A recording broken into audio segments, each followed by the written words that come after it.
IPL 2024 raise to playoff. क्या शानदार race रही है।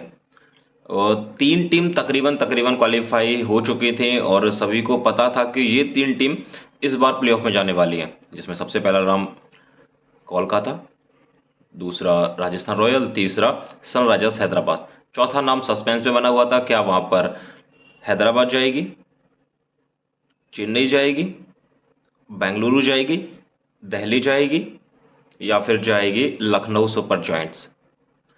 जिसमें हैदराबाद की जो चांसेस थे वो बहुत ज़्यादा थे कि वो तीसरे स्पॉट पर अपनी जगह फिक्स करेगी, लेकिन एक सिनेरियो ऐसा भी आया जहां पर हैदराबाद को भी बाहर किया जा सकता था। चेन्नई सुपर किंग्स और रॉयल चैलेंजर्स बेंगलुरु दोनों अंदर चली जाती, लेकिन अंत में हुआ ऐसा कि सनराइजर्स हैदराबाद ने अपना मैच जीता और जगह फिक्स कर ली प्लेऑफ के लिए।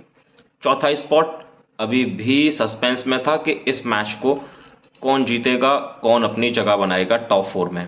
फाइनली बेंगलुरु ने वो जगह बनाई। चेन्नई सुपर किंग को 18 रन से पहले हराना था। 18 रन के मार्जिन से अगर वो हराते और साथ में मैच जीतते तो क्वालिफाई कर जाते नेट रन रेट के हिसाब से, और वो उन्होंने करके दिखाया। क्या कुछ उसमें एक्स फैक्टर रहा है, आइए उनके ऊपर नजर डालते हैं। मैच कहां से पलटा। अच्छी शुरुआत की थी चेन्नई सुपर किंग्स ने जब वो गेंदबाजी करने के लिए आए। बेंगलुरु को थोड़ा सा रोक के रखा। पहले 10 ओवर में सिर्फ 78 रन बनाए रॉयल चैलेंजर्स बेंगलुरु ने। बाकी के अगर आप 10 ओवर पे नजर डालेंगे तो वहां पर उन्होंने पिटाई की, जबरदस्त तरीके से पिटाई की है। 140 रन बनाए और टीम का स्कोर पहुंचा दिया 218 रन। अब 18 नंबर बड़ा ही सुनने में रहा था कल के लिए। 18 तारीख 18 ओवर में जीतना, 18 रन से पहले जीतना, जर्सी नंबर 18 विराट कोहली, और बेंगलुरु ने रन भी बनाए 218। तो चेन्नई सुपर किंग्स के लिए तकरीबन 200 रन या 201 रन बनाने थे और वो मैच को तो नहीं जीतते पर क्वालिफाई कर जाते नेट रन रेट के हिसाब से, क्योंकि 14 पॉइंट्स थे सीएसके के और 14 पॉइंट्स ही थे रॉयल चैलेंजर्स बेंगलुरु के। तो मैच कहां से पलटा, आइए उसके ऊपर नजर डालते हैं। मेरे हिसाब से तो मैन ऑफ द मैच देना चाहिए शिवम दुबे को। शिवम दुबे सबसे बड़े गेम चेंजर निकले रॉयल चैलेंजर्स बेंगलुरु के लिए। शायद वो 12वां बल्लेबाज या 12वां प्लेयर कह सकते हैं, क्योंकि वहां से ही मैच पलटा। रचित रविंद्र अच्छी फॉर्म में नजर आ रहे थे, अच्छे खासे बाउंड्री लगा रहे थे, रन्स बना रहे थे। उनको वहां पर शायद रन आउट कराया और गलती थी वहां पर शिवम दुबे की, जो इस प्रकार से वहां पर रन आउट हुआ। और रचित रविंद्र को तो वापस किया उन्होंने पवेलियन की तरफ रन आउट के तौर पर। साथ में शिवम दुबे उन्होंने कोई रन नहीं बनाया, वो जल्दी ही अपना विकेट गंवाकर चले गए। लेकिन वहां पर अगर मिट्टी डाल दें आप तो फिर बाद में रविंद्र जडेजा और महेंद्र सिंह धोनी ने बहुत अच्छी पारी खेली। तकरीबन तकरीबन वो मैच उन्होंने अपने जेब में रख लिया। मैच पर पकड़ बनाई, मजबूती के साथ पकड़ बनाई। जहां आपको 18-19 बॉल में 50 रन के आसपास चाहिए थे, वो बिल्कुल मैच को खींच कर लेकर आए। आपको सिर्फ 5 बॉल में 10 या 11 रन की आवश्यकता थी, वहां तक वो मैच को लेकर आ गए। अंतिम ओवर तक वो इस कंडीशन में आ गए कि अगली 2 बॉल में इस मैच को खत्म करेंगे चेन्नई सुपर किंग्स और मैच को अपने पक्ष में रख लेंगे। महेंद्र सिंह धोनी ने बहुत अच्छी पारी खेली, साथ दिया रविंद्र जडेजा ने जिस प्रकार से बल्लेबाजी की। अब दूसरा एक्स फैक्टर जान लेते हैं कि मैच कहां से पलटा है। बीच मैच में काफी ज्यादा कंट्रोवर्सी हुई थी अंपायर के साथ रॉयल चैलेंजर्स बेंगलुरु की, जिसमें विराट कोहली और फाफ डू प्लेसी बार बार जाते थे अंपायर के पास और मांग करते थे कि ये बॉल गीला हो गया है, हमें दूसरा बॉल दिलवा दीजिए। इस बॉल से गेंदबाजी करना उतना आसान नहीं है। और लॉकी फर्गेसन सोने पर सुहागा कर रहे थे, उनसे बॉल नहीं पड़ रही है, वो सीधे नो बॉल कर रहे हैं, जो फुल टॉस बॉल सीधे सर के ऊपर से जा रही है, बीमर बॉल कर रहे हैं। वार्निंग भी मिल रही है उन्हें कि आप 2 कर चुके हैं, तीसरा करेंगे नो हो जाएगा, बैन हो जाएगा। तो वहां पर अपील को नहीं स्वीकारा गया एम्पायर के द्वारा, उन्हें बॉल चेंज करके नहीं दी गई है। फिर आते हैं महेंद्र बाहुबली। एक फुल टॉस बॉल मिलती है अंतिम ओवर में और वो गेंद को फेंक देते हैं आउट ऑफ स्टैंड। कमेंटेटर्स भी कहते हैं कि अब नई बॉल मिल जाएगी आपको, वो बॉल चली गई, जो गीली बॉल थी वो चली गई है, अब आपको सूखी बॉल मिल जाएगी क्योंकि अब आएगी दूसरी बॉल। तो वो था सबसे बड़ा एक्स फैक्टर आरसीबी को जिताने के लिए और सीएसके को हराने के लिए। वो पुरानी बॉल, गीली बॉल से बॉल करना, गेंदबाजी करना आसान नहीं हो रहा था रॉयल चैलेंजर्स बेंगलुरु के लिए। वो नई बॉल की मांग कर रहे थे। तो वो नई बॉल कैसे आई, जब महेंद्र सिंह धोनी ने एक 6 लगाया आउट ऑफ स्टैंड। उसके बाद नई बॉल दी गई, सूखी बॉल दी गई और अगली बॉल पर ही महेंद्र सिंह धोनी अपना विकेट गंवा बैठे। और जैसे ही महेंद्र सिंह धोनी ने अपना विकेट गंवाया, रॉयल चैलेंजर्स बेंगलुरु वहीं उस मुकाबले को जीत गए। नया नियम कहता है कि जिस एंड से बल्लेबाज आउट हुआ है उसी एंड पर नया बल्लेबाज आएगा। पहले नियम हुआ करते थे कैच को कंप्लीट करने से पहले अगर दोनों strike player non strike player की स्ट्राइक रोटेट हो चुकी है, क्रॉस हो चुके हैं, तो फिर जो नया बल्लेबाज है वो नॉन स्ट्राइक एंड पर जाएगा और जो पुराना बल्लेबाज है वो आ जाता था स्ट्राइक एंड पर। लेकिन फिलहाल आईसीसी ने नियम को खत्म किया है। क्या हुआ क्या नहीं हुआ भूल जाइए, जिस एंड पर प्लेयर आउट हुआ है उस एंड पर ही नया बल्लेबाज आएगा। महेंद्र सिंह धोनी ने अपना विकेट गंवाया, नए बल्लेबाज आए शार्दुल ठाकुर। ये वही शार्दुल ठाकुर हैं जो मुंबई इंडियंस के खिलाफ फाइनल मैच में इन्हें बल्लेबाजी करने का मौका मिला था। एक बॉल पर वहां 1 रन चाहिए था मैच को टाई करने के लिए, 2 रन चाहिए थे मैच को जीतने के लिए। लसित मलिंगा का सामना, सीधे बॉल उनके पैड पर जाकर लगी, अंपायर ने आउट करार दिया, वो रन नहीं बना पाए। अब वही शार्दुल ठाकुर एक बार फिर से बल्लेबाजी करने के लिए आए ऐसी ही सिचुएशन में, जहां सामना कर रहे थे यश दयाल का। ये वही यश दयाल है, आईपीएल 2023 में इनकी हालत खराब कर दी थी रिंकू सिंह ने। एक अनकैप्ड प्लेयर रिंकू सिंह ने इन पर 5 छक्के लगाए, मैच को खत्म किया। उसके बाद यश दयाल पूरे सीजन नजर नहीं आए। लेकिन मिट्टी को सोना बनाने की जो क्वालिटी है ना, वो रॉयल चैलेंजर्स बेंगलुरु के पास है। आईपीएल 2024 में उन्होंने यश दयाल पे भरोसा दिखाया, उनको अपनी टीम में लिया और लगातार मैचेस खिलाई और यश दयाल ने प्रूव किया है कि वो दिन दूसरा था, ये दिन दूसरा है।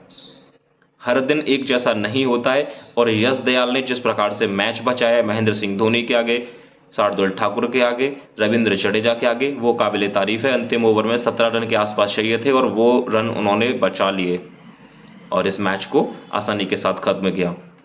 तो लास्ट ओवर में होता क्या है, जैसे ही अंतिम ओवर की शुरुआत होती है छक्के के साथ, वो छक्का महेंद्र सिंह धोनी लगाते हैं, काफी लंबा छक्का जो ग्राउंड से बाहर, स्टेडियम से बाहर चला जाता है। उसके बाद दूसरी बॉल मिल जाती है जो बॉल सूखी थी, अगली बॉल पर महेंद्र सिंह धोनी आउट। नए बल्लेबाज आते हैं शार्दुल ठाकुर, पहली बॉल पर बीट हो जाते हैं, सिंगल नहीं निकाल पाते हैं। अब 3 बॉल में आपको 11 रन की जरूरत थी। चौथी बॉल पर वो सिंगल लेते हैं, रविंद्र जडेजा स्ट्राइक एंड पर पहुंच जाते हैं। लगा कि रविंद्र जडेजा शायद वो इतिहास ना दोहरा दें जो उन्होंने किया था आईपीएल 2023 के फाइनल में गुजरात टाइटंस के विरुद्ध। 2 बॉल में आपको वही 10 रन चाहिए थे और वहां रविंद्र जडेजा ने पहले 6 रन, बाद में 4 रन लगाए और वो 5वां टाइटल अपने नाम किया। लेकिन वो गुजरात टाइटंस थी, ये रॉयल चैलेंजर्स बेंगलुरु है। जो आपने वहां किया है वो आप यहां नहीं कर सकते। 5वीं बॉल डाली, यश दयाल ने थोड़े से कान के पास से सीटी बजाती हुई निकली, रविंद्र जडेजा रन नहीं बना सके। बेंगलुरु वही मैच जीत गई क्योंकि एक बॉल में 10 रन की आवश्यकता थी और 10 रन तो बनने से रहे अगर नो बॉल ना करें तो।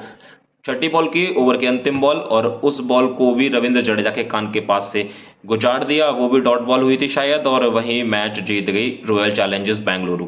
एक कमाल का मैच देखने को मिला था, बड़ा मुकाबला था, बड़ा मुकाबला ही देखने को मिला है। अंतिम ओवर तकरीबन अंतिम बॉल तक ये मैच गया और फाइनली अंत में बाजी मारी रॉयल चैलेंजर्स बेंगलुरु ने।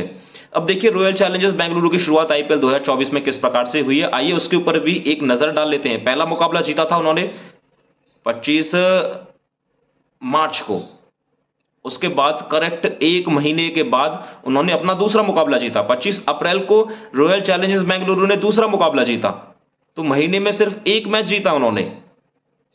ट्रोलर्स ने काफी ज्यादा ट्रोल किया, चोकर बोलने लगे कि ये तो ऐसे ही हैं, इनसे कुछ नहीं होने का, इस साल भी कप रहन दे, इस प्रकार के कुछ मैसेज आने लगे थे।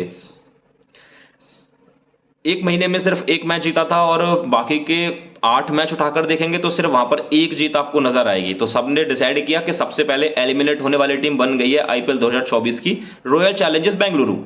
लेकिन वहां ऑफिशियली वो डिस्क्वालीफाई नहीं हुई थी, 1% चांस थे उसके वो क्वालिफाई करेगी। उसके बाद उन्होंने बैक टू बैक 6 मैच जीते हैं। 6 मैच जीतने के बाद उस 1% को 100% में कन्वर्ट किया, प्लेऑफ में क्वालिफाई किया है। अब फाइनली आरसीबी की टीम क्वालिफाई कर चुकी है। ये कोई छोटा अचीवमेंट नहीं है बेंगलुरु के लिए, जहां वो अपने मैच नहीं बचा पाती थी वहां पर अब उन्होंने मैच भी बचाए हैं और प्लेऑफ में जगह भी बनाई है। अब यहां से बेंगलुरु को अभी कुछ मुकाबले और खेलने हैं अगर वो फाइनल में जाना चाहती है और इस साल कप नाम दू करना चाहती है। तो वुमेन्स की टीम आईपीएल 2024 में अपना परचम लहरा चुकी है, ऑलरेडी उन्होंने ट्रॉफी अपने नाम कर ली है। मेंस की बारी है, 17 साल का इंतजार है, क्या इंतजार खत्म होगा या फिर हैदराबाद के खिलाफ हार लेकर बाहर हो जाएंगे। नहीं, मेरा मानना है कि हैदराबाद के विरुद्ध आपने एक मैच हारा, एक मैच जीता है, तो ये मैच कड़ा होने वाला है। इतनी जल्दी तो हार मानने वाली है नहीं रॉयल चैलेंजर्स बेंगलुरु, तो वहां पर वो मैच जीत सकती है। उसके बाद मुकाबला होगा उस टीम के खिलाफ जो पहले सेमीफाइनल में हार कर वहां पहुंची होगी। क्या वो कोलकाता की टीम होगी या फिर होगी राजस्थान रॉयल्स की टीम। एक मुकाबला वहां भी खेलना है आपको। दो मुकाबले जब आप जीत जाते हैं तब आपकी जगह बनेगी फाइनल में, और फाइनल मुकाबला किसके साथ होगा? जो सेमीफाइनल 1 की विजेता टीम होगी। तीसरा मुकाबला आपको वहां जीतना है। अगर आप वो 3 मैच जीत जाते हैं तो फिर इस साल कप नाम दो। रॉयल चैलेंजर्स बेंगलुरु का जो सपना था वो शायद 17वीं साल में पूरा हो जाएगा, और उस सपने को पूरा करने के लिए अभी तक आप 6 मैच लगातार जीत चुके हैं और 3 मैच लगातार और जीतने हैं। लगातार आपको 9 मैच जीतने पड़ेंगे। अगर 9 मैच जीत जाते हैं तो फिर आप इस साल कप जीत जाएंगे। अभी तक अनबीटेड रहे हैं पिछले 6 मुकाबलों में, लेकिन अभी 3 मैचेस में भी अनबीटेड रहना है। 9 मैच लगातार जीतने पड़ेंगे। आरसीबी के लिए पिछले 6 मैच नॉकआउट मैच ही रहे हैं। अगर हार जाते तो बाहर हो जाते, यहां भी वो नॉकआउट मुकाबले ही खेलेगी। हार जाएंगे बाहर हो जाएंगे।